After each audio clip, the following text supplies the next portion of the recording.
Hey guys, how's it going? OPP here. Coming at you with a quick video. This is going to be a World War III update. World War III update part, I think we're on 3 or 4. Part 4 is what we're on.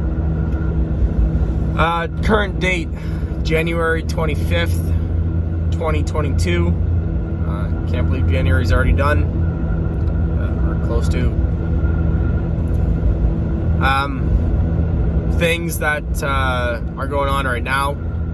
Russia is slowly building up troops in their AO to 100 BTGs, Brigade Tactical Group, or I think that's what it stands for. If you're not following S2 Underground, they are doing a really good job at it of updating and keeping on top of tactical level intelligence. Amazing. I watch their channel.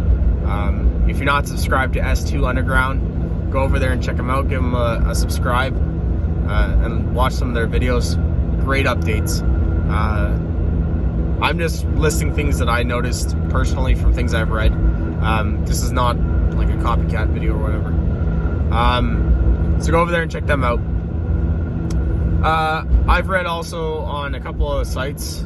I might link those down below if I can find them again. That things over in Asia are heating up, on top of Russia slowly building up their troops. From what I can tell from a couple of videos, like cell phone recorded videos that I've seen, Romania is having heavy troop movements. Romania, if you guys don't know, is a NATO country. Now, I don't know exactly. They have mostly Soviet equipment, or mid-Soviet Union technology at best. They have MiG-21s. That's still like their mainstay of their Air Force fighter-wise. They have a couple of old A and B model F-16s that they acquired from Portugal when they retired those. Again, not much of an Air Force. You're throwing a MiG-21 up against a MiG-29. That's a clear win for the MiG-29. Now, the MiG-21 is a good aircraft. The F-16 A and B is a pretty robust aircraft. The MiG-21 is proven. But again, you start throwing a MiG-21 up against a MiG-29, it's very easy. Or a MiG-35 even, or an Su-27, it doesn't stand a chance.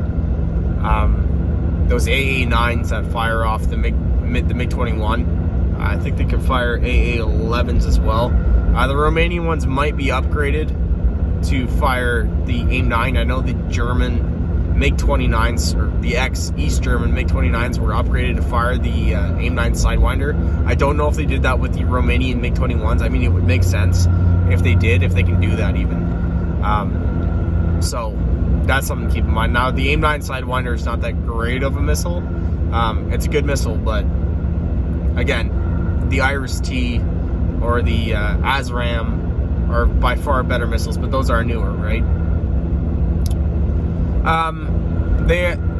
As I was saying, from what I can see, Romania's got a decent amount of troops building up.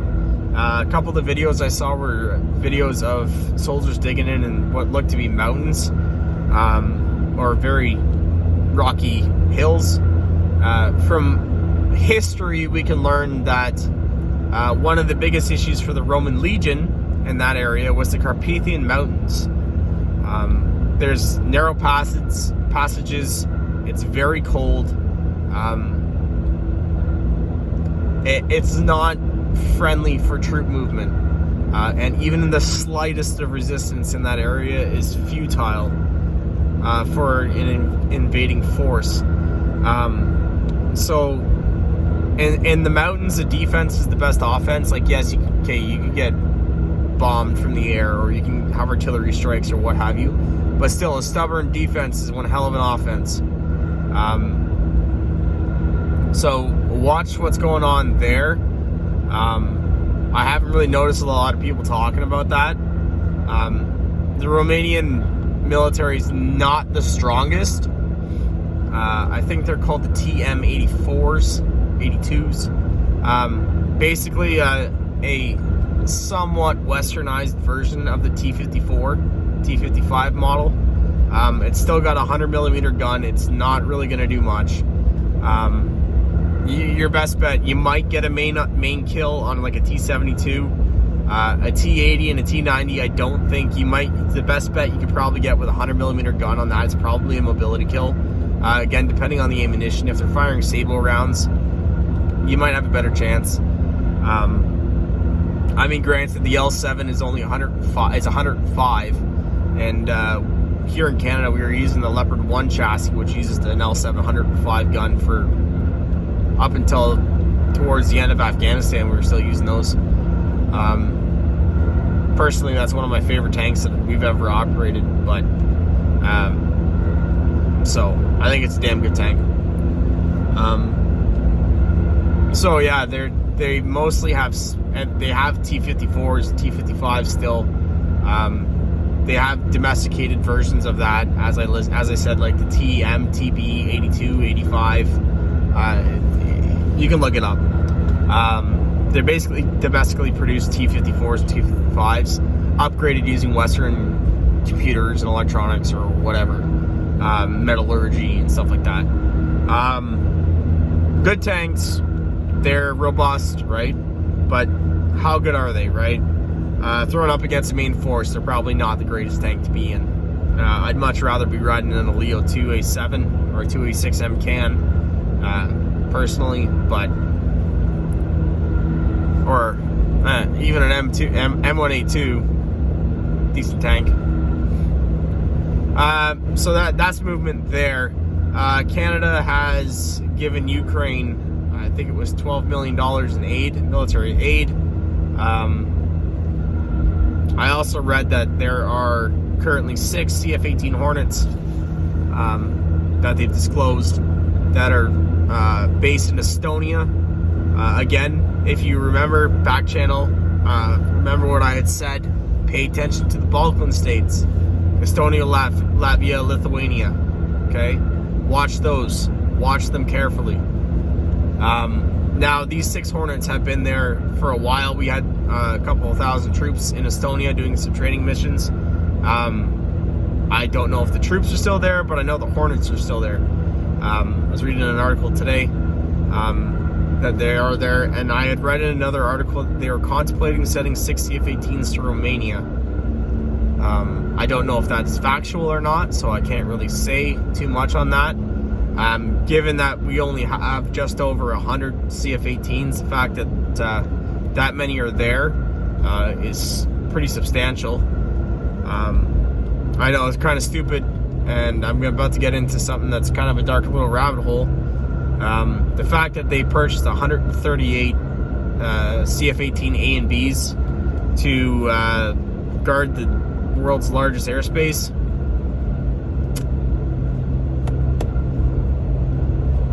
I'm pretty sure there's more fighters than that in the Texas Air National Guard. Yeah, our budget's not the greatest.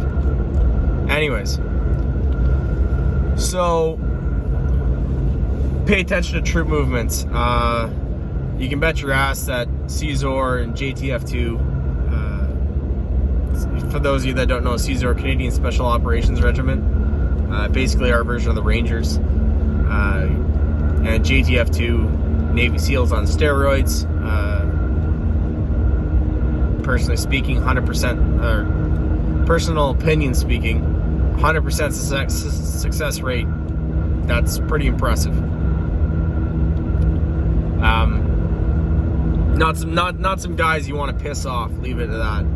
I've met a couple of guys that were in JTF2. Of course, they didn't know they were in JTF2 till after the fact. So, not guys you want to piss off. So, we'll leave it at that.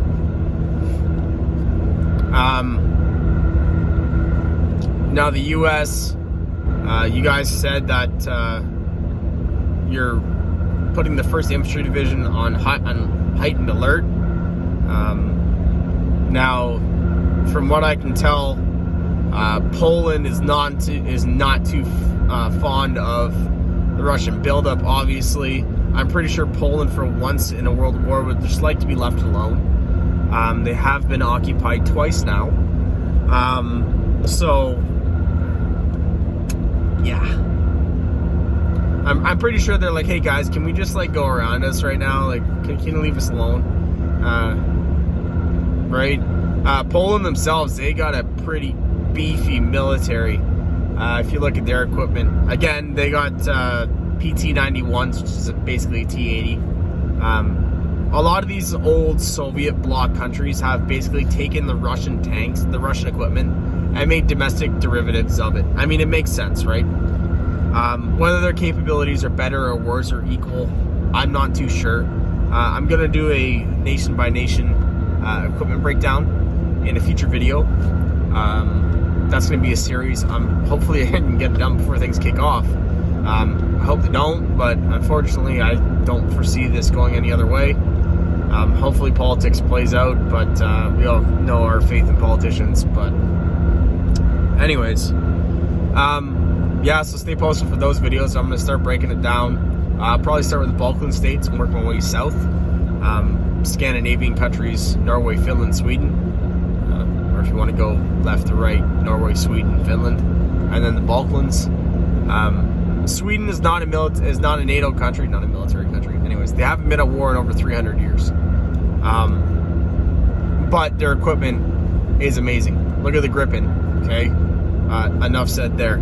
Look at the CV90 series, the CB90 series. Lots of cutting edge technology that has played out. Like, look at the S-Tank. That thing is amazing, okay? Ultra low profile, basically their version of a modernized Hetzer. I don't know if they still use it. It might be retired, but a very interesting design. Pretty cool little tank. I think it has a crew of 2. It's got a 105mm gun. It's a tank destroyer. Amazing, so cool.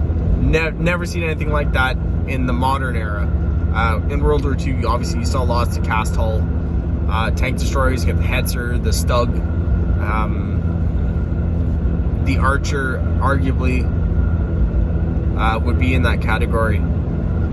So yeah, stay posted. That's just a quick little World War 3 update part 4. Things that I've read recently. Again, don't forget to like, share, and subscribe.